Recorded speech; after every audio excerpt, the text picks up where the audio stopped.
গোল করে আল্লাহর সেজদায় মাটিতে লুটিয়ে পড়লেন সৌদি আরব ফুটবলার। দুইবারের বিশ্ব চ্যাম্পিয়ন উরুগুয়েকে এই রীতিমতো কেমন করে কাঁদালো সৌদি আরব। ম্যাচ জুড়ে ছিল টানটান উত্তেজনা আর শেষ মুহূর্তের নাটকীয়তা। বিস্তারিত জানতে ভিডিওটি না টেনে সম্পূর্ণ দেখার অনুরোধ রইল। বিশ্বকাপে নিজেদের প্রথম ম্যাচেই চমকের বার্তা দিল সৌদি আরব।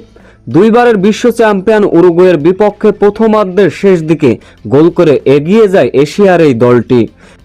ম্যাচের আগে শক্তির বিচারে স্পষ্টভাবে ফেভারিট ছিল উরুগুয়ে, তবে সৌদি আরবও এর আগে দেখিয়েছে তার কারিশমা। বিশ্বকাপের মঞ্চে তারা বড় বড় দলের বিপক্ষেই কতই না চমক দেখিয়েছেন। গত বিশ্বকাপে আর্জেন্টিনার মতো দলকে হারিয়েছিল তারা। ম্যাচের 41 মিনিটে সৌদি আরবের লিড এনে দেন ডিফেন্ডার আব্দুল্লাহ আল আমিরি।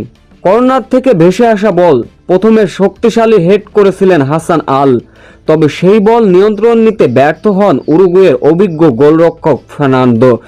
তার হাত ফসকে বল বেরিয়ে গেল। সুযোগটি কাজে লাগাতে ভুল করেননি আল আমিরি। কাছ থেকে বল জালে জড়িয়ে উল্লাসে মাতেন সৌদি আরবের সমর্থক। গোল করার পরে মহান আল্লাহ তাআলাকে সেজদা দিতে ভোলেননি তিনি। এরপরে দ্বিতীয়ার্ধে এসে যেন আক্রমণ আরো জোরালো করে নেয় সৌদি আরব। উরুগুয়ে যে দুইবারের বিশ্ব চ্যাম্পিয়ন কোনোভাবেই বোঝা যাচ্ছিল না। সৌদি আরব মনে হচ্ছিল তারা যেন ডিফেন্ডিং চ্যাম্পিয়ন। একের পর এক আক্রমণ সাজিয়েছিল, তবে রক্ষণ ভাগে এসে ঠেকিয়ে দিয়েছিল উরুগুয়েও।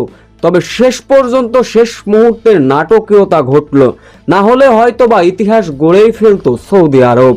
চাপ নিয়ে খেলেছে, তবে ম্যাচের বয়স যখন 80 মিনিট, স্বস্তির গোল পেয়ে যায় উরুগুয়ে।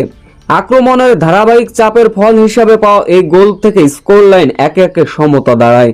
শেষ সময়ে দুই দলের জন্য জয়ের চেষ্টা চালালেও কোনো গোল হয়নি। শেষ পর্যন্ত সৌদি আরবের স্বপ্ন ভাঙলেও যেন সৌদি আরবের কাছে মুহূর্তে মুহূর্তে বাঁচল উরুগুয়ে।